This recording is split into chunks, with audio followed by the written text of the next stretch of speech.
সম্মানিত উপস্থিতি, আমাদের আলোচনা মসজিদ ভিত্তিক এবং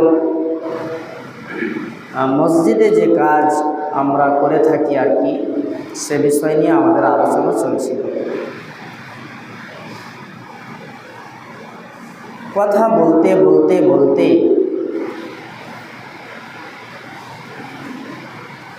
আমাদের এক পর্যায়ে কথা আমাদের দাঁড় করিয়ে দিয়েছিল বা আমাদের থামিয়ে দিয়েছিল, সেটি হলো শয়তান। সালাত অর্থাৎ নামাজ। এই নামাজ আল্লাহ সুবহানাহু ওয়া তাআলা বান্দার নিকট থেকে কেন কঠোর ও কঠিনভাবে চান, এর সব চাইতে বড় মূল কারণ হলো শয়তান থেকে মানুষকে বা শয়তানের খপ্পর থেকে, শয়তানের ওয়াসওয়াসা থেকে, শয়তানের প্রতারণা থেকে বাঁচা। এটা আল্লাহ সুবহানাহু ওয়া তাআলা যার কারণে এত কঠিন ও কঠোরভাবে আদম সন্তানের উপরে ফরজ করেছে।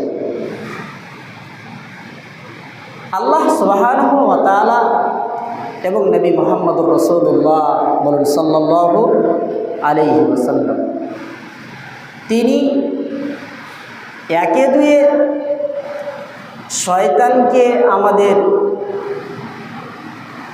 চিনাইতেই থাকলেন যে তোমরা চিনে নাও, এখানে শয়তান, ওখানে শয়তান, ওখানে শয়তান, ওখানে শয়তান। এমনকি তোমার যেটা আত্মা, তোমার যেটা রূহ, তোমার যেটা নফস, এই নফস, এই রূহ, এই রুহের একটা অন্তর আছে, এই রুহের একটা দিল আছে, দিল, এই রুহের একটা কলব আছে, বুক আছে, বুক। ওই বুকে থাকা অন্তর, ওই বুকে থাকা দিল এমন জায়গাও পৌঁছাতে পারে আর পৌঁছিয়ে তোমাকে পথভ্রষ্ট করতে পারে, তোমাকে খারাপ কাজে, অন্যায় কাজে নিয়ে যেতে পারে। এর নাম হলো ইবলিস বা শয়তান। জি, এই শয়তান কোথায় থাকে, কেমন করে থাকে, পূর্বের আলোচনাতে আপনারা শুনেছেন। তো শয়তান কোনো কাল্পনিক জিনিস নয়, ধ্যান ধারণার জিনিস নয়, বাস্তব জিনিস। শয়তানকে বিশ্বাস করতে হবে। শয়তান না চিনবেন, হেদায়েত পাবেন। শয়তানকে না জানবেন, শয়তানের বিরুদ্ধে জিহাদ না করবেন, যুদ্ধ না করবেন, লড়াই না করবেন, ঝগড়া না করবেন, আপনি হেদায়েত পেতে পারেন না, আপনি সঠিক রাস্তা পেতে পারেন না। সঠিক রাস্তা যদি আপনাকে পেতে হয়, ভালো রাস্তা, নেক রাস্তা, যেখানে কাঁটা নেই, যেখানে কোনো অসুবিধা নেই, যেখানে অশান্তি নেই, সেই রাস্তা যদি আমাকে আপনাকে পেতে হয়, তাহলে সর্বপ্রথম শয়তানকে কী করতে হবে? শয়তানকে চিনতে হবে। এবার আসুন, শয়তান চিনে মসজিদে আসতে হবে। শয়তানের বিরুদ্ধে যুদ্ধ করে, জিহাদ করে মসজিদে আসতে হবে। সালাত অর্থাৎ আল্লাহকে স্মরণ করতে আসতে হবে। আল্লাহ সুবহানাহু ওয়া তাআলার চ্যালেঞ্জ হলো, ও শয়তান, তুমি আমার আদম সন্তানকে, আমার বান্দাদেরকে তুমি রাত দিন পরিশ্রম করে, মেহনত করে আমার বান্দাকে তুমি পথভ্রষ্ট করবে, গুনাহে লিপ্ত করবে, গুনাহের কাজ করাবে। আর আমি আল্লাহ এটাও তোমাকে চ্যালেঞ্জ করলাম, তোমার সাথে এটা আমার চ্যালেঞ্জ থাকলো যে তোমার রাত দিনের পরিশ্রমকে আমি 1 সেকেন্ডে খতম করে দেবো, শেষ করে দেবো। সেটা কি? বান্দা যদি ভুল পথে চলতে চলতে চলতে, অন্যায় পথে চলতে চলতে চলতে, তোমার রাস্তাতে চলতে চলতে চলতে, তোমার ওয়াসওয়াসা, তোমার খপ্পরে পড়ে খালি গুনাহ আর গুনাহ, গুনাহ আর গুনাহ, গুনাহ আর গুনাহ কইরা যদি একবার আমার কাছে এসে যদি বলে, আল্লাহ ভুল হয়েছে, তুমি আমাকে ক্ষমা করো, তুমি আমাকে মাফ করো, শয়তান তোমার সব শেষ, তোমার রাত দিন 24 ঘন্টার মেহনত সব শেষ। এটা আল্লাহ সুবহানাহু ওয়া তাআলা চ্যালেঞ্জ। সুবহানাল্লাহ, আল্লাহ সুবহানাহু ওয়া তাআলা কত বড় বান্দাদের একটা পথ দেখিয়ে রেখেছেন। তোমরা ফিরে এসো, তোমরা আমাকে স্মরণ করো।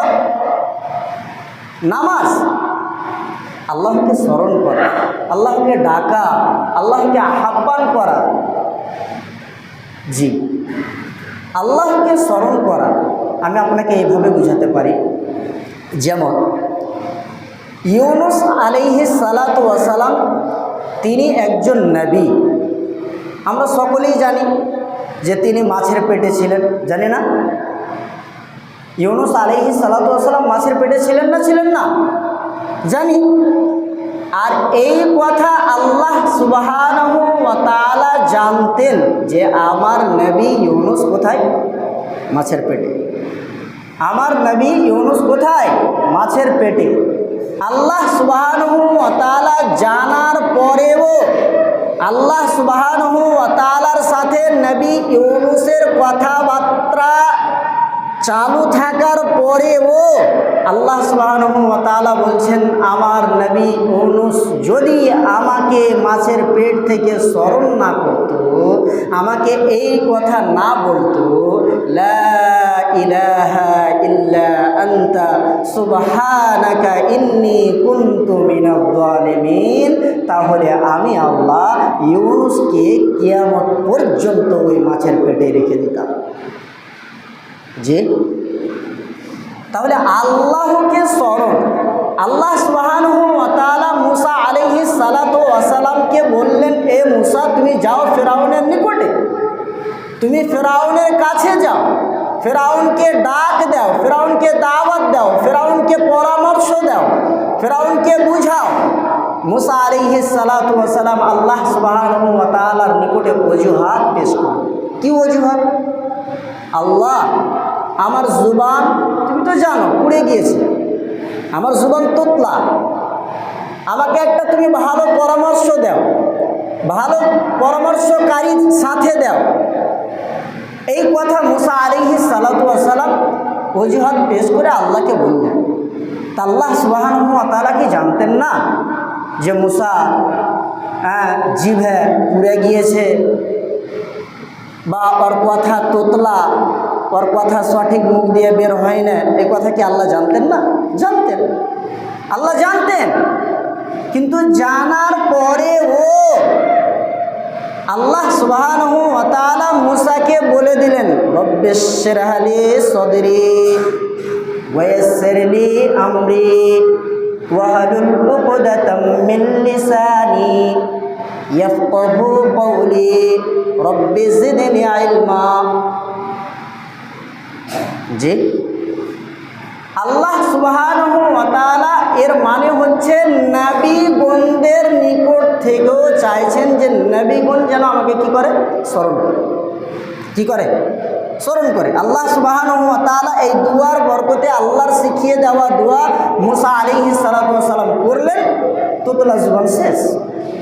তোতলা যে কথা বের হচ্ছিল মুখ দিয়ে সেটুকু শেষ, শুধু স্মরণ করার ফলাফল। আল্লাহ সুবহানাহু ওয়া তাআলাকে স্মরণ করতে হবে, দিনে 5 বার আসতে হবে মসজিদে। আল্লাহ সুবহানাহু ওয়া তাআলাকে স্মরণ করার জন্য মসজিদে আসতে হবে। ফরজ হয়েছে আমাদের উপরে নামাজ শুধু স্মরণ করার জন্য, শুধু স্মরণ করার জন্য। তাই এই নামাজের গুরুত্ব এবং নামাজের মতো ইবাদতকে জরুরি মনে করে, অপরিহার্য ইব্রাহিম আলাইহিস সালাতু ওয়াস সালাম তিনি আল্লাহর নিকটে এই নামাজের জন্য দোয়া করতেন, নিজের জন্য দোয়া করতেন এবং বংশধরদের জন্য দোয়া করতেন, আগামী প্রজন্মদের জন্য দোয়া করতেন। কি বলতেন আল্লাহকে? রব্বি জাআলনি মুকিমাস সালাত ওয়া মিন যুররিয়াতি, আল্লাহ তুমি আমাকে নামাজ আদায়কারী বানাও এবং আমার বংশধরদেরকেও নামাজ আদায়কারী বানাও। কি বুঝলেন? আমাদের উচিত কি হলো, আমাদের কাজ কি হলো, যে আমরা নিজেরা নামাজের জন্য এইভাবে আল্লাহকে বলবো, আল্লাহ তুমি আমাদের নামাজ আদায়কারী বানাও, আর আমাদের প্রজন্ম, আমাদের বংশধর, আমাদের ফ্যামিলি, আমাদের পরিবার, আমার বেটা, আমার বেটি, আমার ভাতিজা, আমার ভাতিজি, আমার ভাই, আল্লাহ তুমি তাদেরও নামাজি বানাও। এই কথা আমাকে আপনাকে বলতে হবে এবং নিজে নামাজি হয়ে এই কথা বলতে হবে। এই কথা নিজে নামাজি হয়ে বলতে হবে। ফলে কি হবে? ফলাফল কি হবে? কি পাবেন? কি লাভ হবে? এই যে আপনার বলাটা, আজকে হয়তো আপনি আপনার সন্তানকে বলবেন, কিন্তু আপনার সন্তান মসজিদে আসবে না, নামাজ পড়বে না, নামাজ থেকে দূরে থাকবে। বলতে বলতে বলতে বলতে বলে যাচ্ছেন, কিন্তু আসছে না। একদিন এমনও হবে যে আপনার ওই সন্তান মসজিদে এসে আল্লাহকে স্মরণ করছে, নামাজ পড়ছে, আর আপনি যদি নাই বলেন তাহলে বরকত হবে কি করে? তাই তো রাসূলুল্লাহ সাল্লাল্লাহু আলাইহি ওয়াসাল্লাম আমাদের শিক্ষা দিলেন যে তোমরা তোমাদের সন্তানদেরকে নামাজের কথা বলো, নামাজ পড়তে বলো।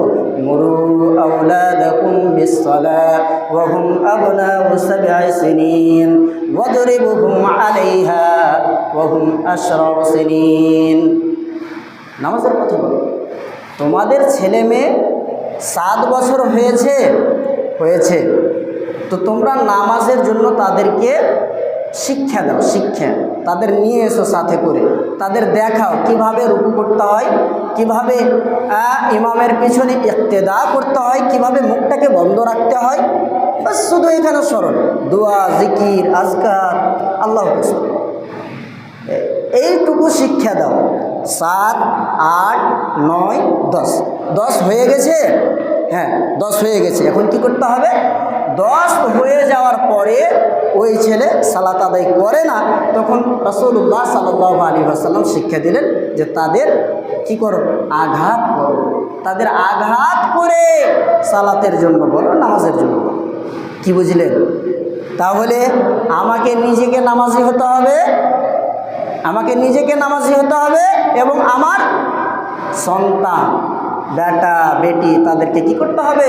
নামাজের আদেশ করতে হবে, তাদেরও বলতে হবে।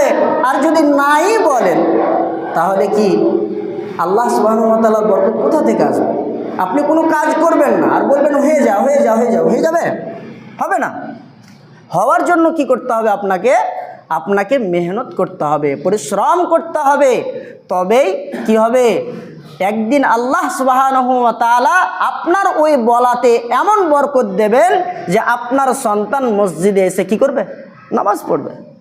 সম্মানিত উপস্থিতি, যাই হোক, এইবার আমি আপনাদেরকে এই সালাত সম্পর্কে বা নামাজ সম্পর্কে আরেক দিকে নিয়ে যাচ্ছি। চলেন, আমি গুরুত্ব নামাজের বলছিলাম যে নামাজের কতটুকু গুরুত্ব, কিন্তু পাবেন কি নামাজ পড়ে? নামাজ পড়ে পাবেন কি? নামাজ আপনি যে পড়তে বলছেন মৌলানা, আপনি বার আমাদের কানটাকে ভোঁতড়া করে দিলেন বলে বলে। পাবোটা কি নামাজ পড়ে? রাসূলুল্লাহ সাল্লাল্লাহু আলাইহি ওয়াসাল্লাম তিনি এই নামাজের উপকারিতা সম্পর্কে, নামাজ পড়ে যেটা লাভ হবে সেটা আমাদেরকে শিক্ষা দিয়েছেন। কি শিক্ষা? নামাজ পড়ে কি লাভ? প্রথমে একটি হাদিস আমি আপনার সামনে বলি। রাসূলুল্লাহ সাল্লাল্লাহু আলাইহি ওয়াসাল্লাম বলেছেন, হাদিসের রাবি আবু হুরায়রা রাদিয়াল্লাহু তাআলা আনহু, তিনি বর্ণনা করছেন, রাসূলুল্লাহ সাল্লাল্লাহু আলাইহি ওয়াসাল্লাম বলেছেন, আরাআইতুম লাউ আন্না নাহারান বিবাবি আহাদিকুম, ওহে তোমরা কি দেখেছো যে কোনো বাড়ির সামনে একটা নদী আছে, পুকুর আছে, কি আছে? পুকুর। কোনো বাড়ির সামনে একটা কি আছে? নদী আছে বা পুকুর আছে। ইয়াবতাসিলু ফি কুল্লা ইয়াউমিন ফাংশন। আর এটা তোমরা কি মনে করো যে ওই পুকুরে যদি ওই বাড়ির লোকগুলি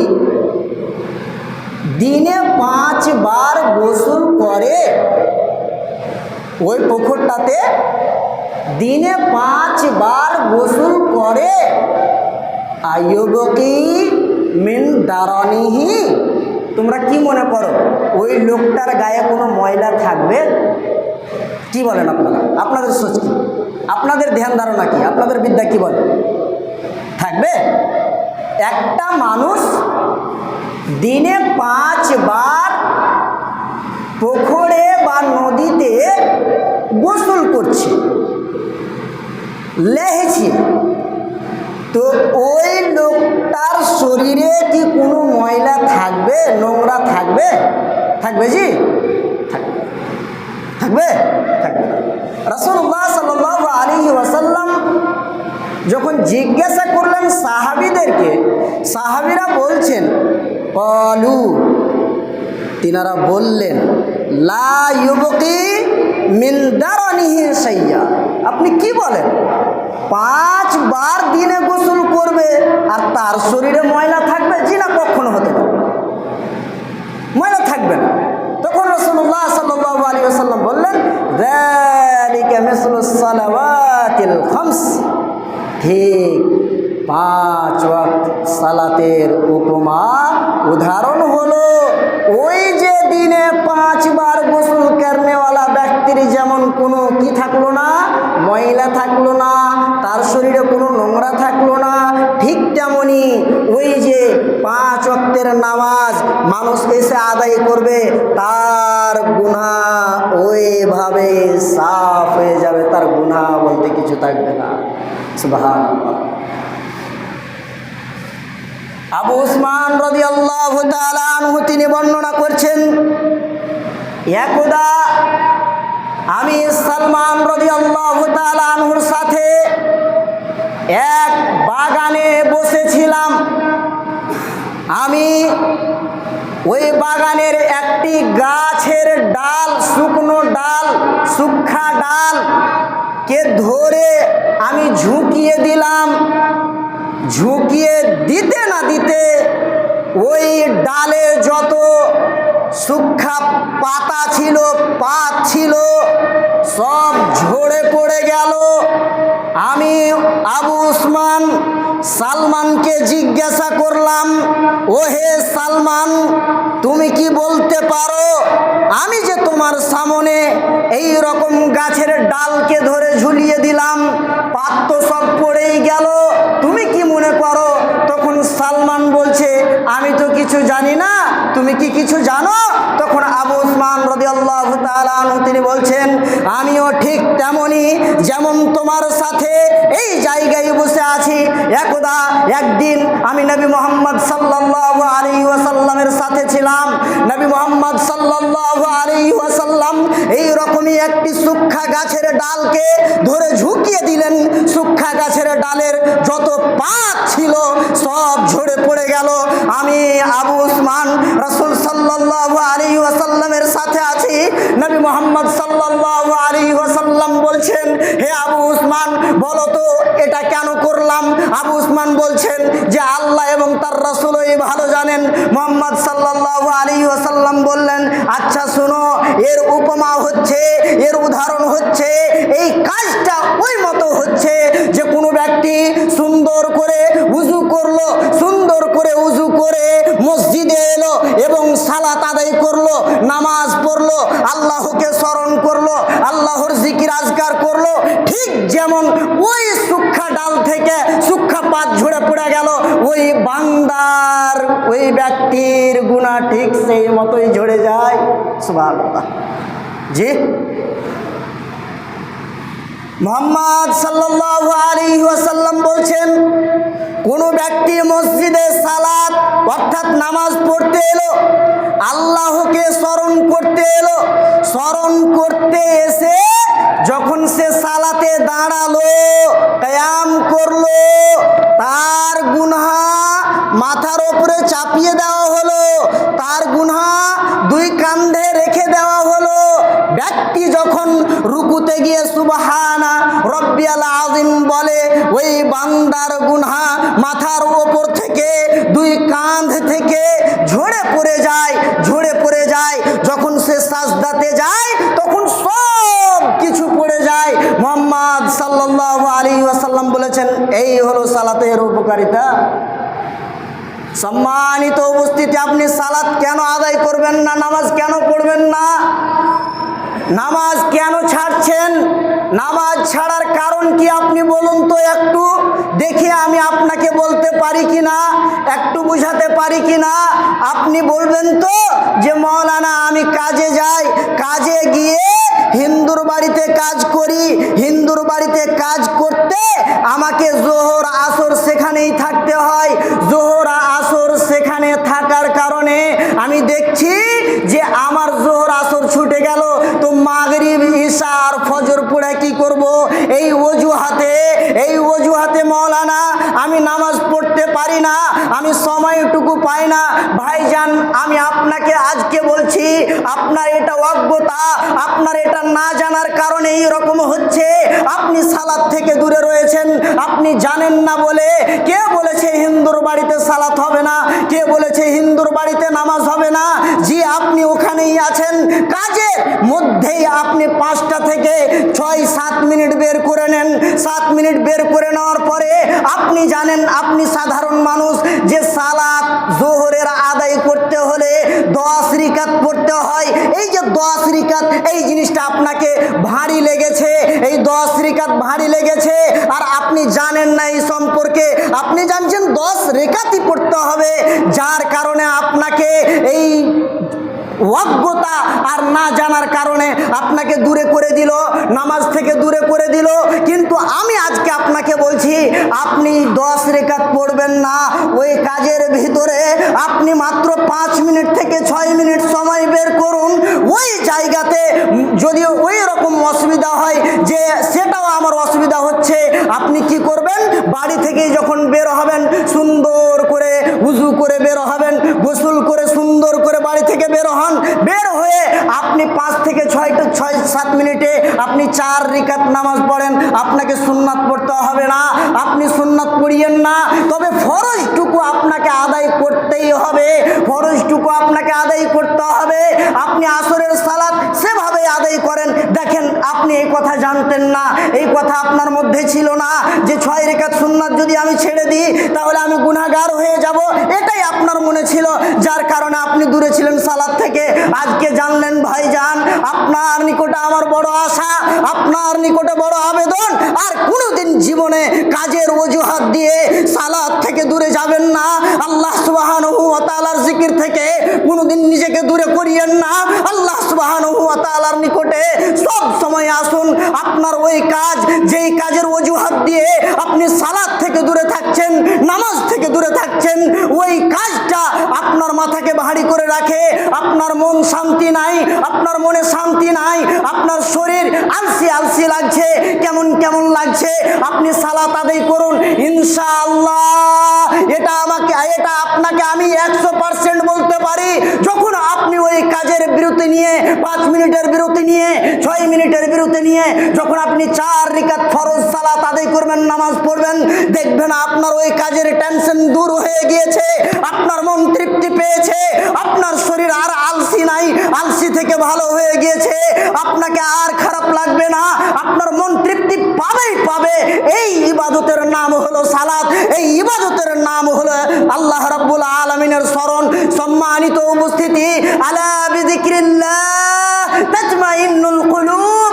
আপনার মন শান্তি পাবে, আপনার মন তৃপ্তি পাবে আল্লাহ সুবহানাহু ওয়া তাআলার ধ্যান ধারণায়, আল্লাহ সুবহানাহু ওয়া তাআলাকে স্মরণ করাতে।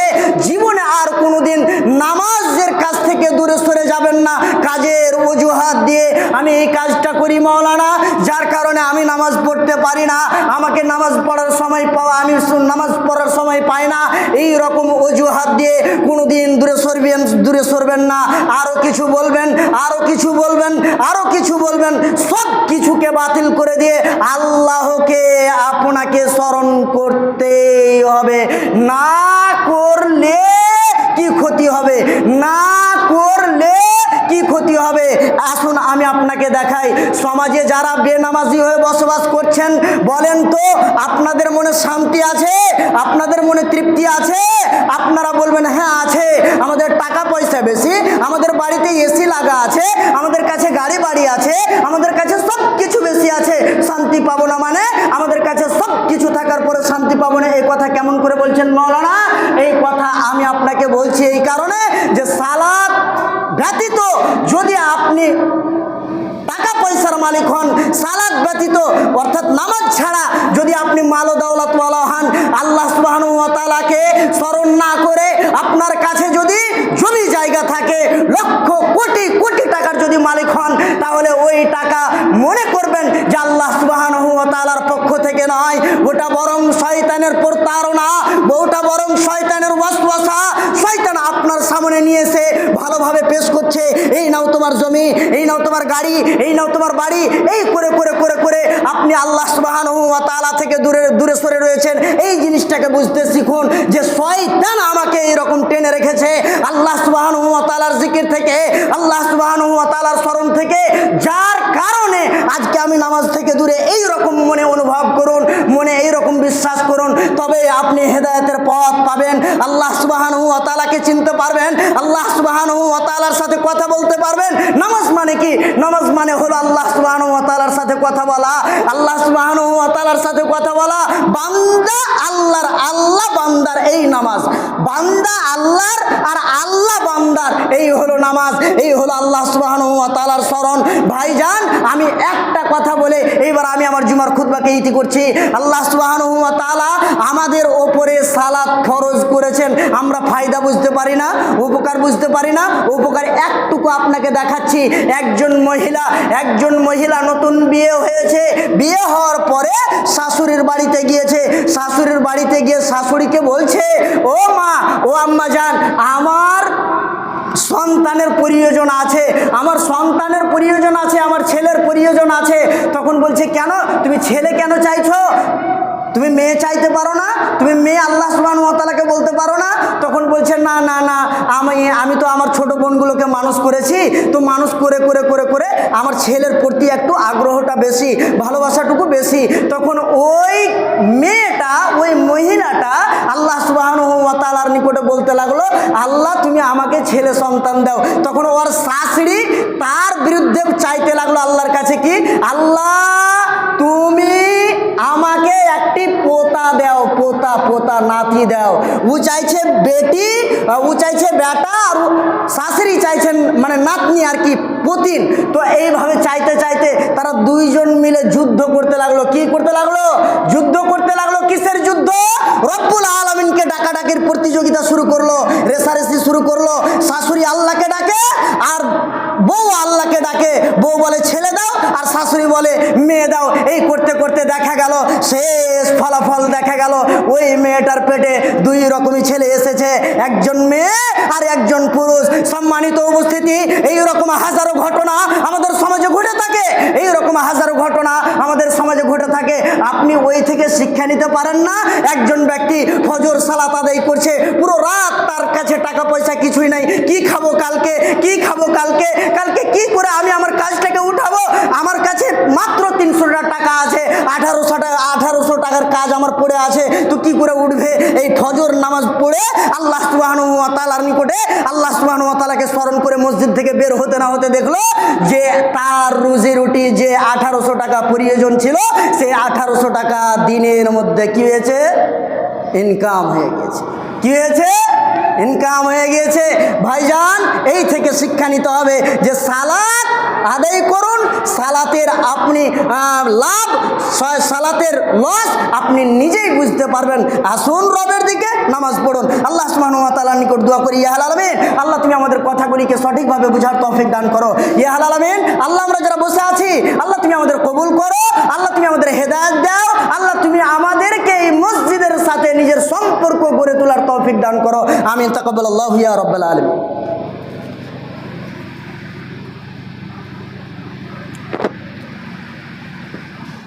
إن الحمد لله وحده والصلاة والسلام على من لا نبي بعد أما بعد أعوذ بالله من الشيطان الرجيم بسم الله الرحمن الرحيم قل هو الله أحد الله الصمد لم يلد ولم يولد ولم يكن له كفوا أحد اللهم صل على محمد وعلى آل محمد كما صليت على إبراهيم وعلى آل إبراهيم إنك حميد مجيد اللهم بارك على محمد وعلى آل محمد كما باركت على إبراهيم وعلى آل إبراهيم إنك حميد مجيد ربنا تقبل منا إنك أنت السميع العليم وتب علينا إنك أنت التواب الرحيم سبحان ربك رب العزة عما يصفون وسلام على المرسلين والحمد لله رب العالمين والسلام عليكم ورحمة الله।